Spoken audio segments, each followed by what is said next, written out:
दोस्तों, जीवन का दूसरा नाम संघर्ष है। यहाँ हर शख्स अपनी बिगड़ी बनाने के लिए सुबह से शाम तक भाग दौड़ करता है, फिर भी कुछ अधूरा रह जाता है। तब हम उस ईश्वर से या परमात्मा से शिकायत करते हैं कि मेरे ही जीवन में इतना दुख, दर्द और तकलीफ लिखना था। मेरे प्यारे दोस्तों, आज मैं आप सबको छोटी सी कहानी सुनाऊंगा। ये कहानी सुनने के बाद आपकी सारी शिकायतें दूर हो जाएगी और आप कभी भी ईश्वर से शिकायत नहीं करोगे। चलिए कहानी सुनते हैं। दोस्तों, ये कहानी एक परमात्मा और किसान की। एक बार एक किसान परमात्मा से बड़ा नाराज हो गया।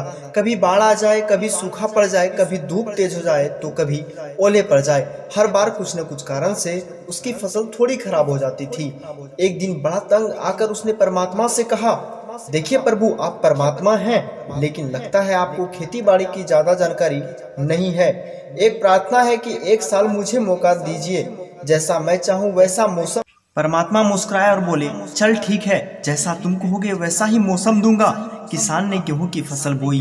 जब धूप चाही तब धूप मिली, जब चाही तब पानी मिली। तेज धूप, ओले, बाढ़, आंधी तो उसने आने ही नहीं दिया। समय के साथ फसल बढ़ी और किसान की खुशी भी, क्योंकि ऐसी फसल तो आज तक नहीं हुई थी।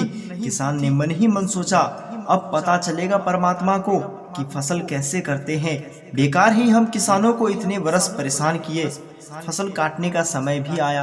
किसान बड़े गर्व से फसल काटने गया, लेकिन जैसे ही फसल काटने लगा, एकदम से छाती पर हाथ रखकर बैठ गया। गेहूं की एक भी बाली के अंदर गेहूं नहीं था। सारी बालियां अंदर से खाली थी। बड़ा दुखी होकर उसने परमात्मा से पूछा, प्रभु ये क्या हुआ? तब परमात्मा बोले, ये तो होना ही था। तुमने पौधे को संघर्ष का जरा भी मौका नहीं दिया। ना तेज धूप में उनको तपने दिया, ना आंधी ओले से जूझने दिया। उनको किसी प्रकार की चुनौती का एहसास जरा भी नहीं होने दिया। इसलिए सब पौधे खोखले रह गए। जब आंधी आती है, तेज बारिश होती है, ओले गिरते हैं, तब पौधा अपने बल से ही खड़ा रहता है। वो अपना अस्तित्व बचाने के लिए संघर्ष करता है, और संघर्ष से जो बल पैदा होता है वही उसे शक्ति देता है, ऊर्जा देता है और उसकी जीवटा को उभारता है।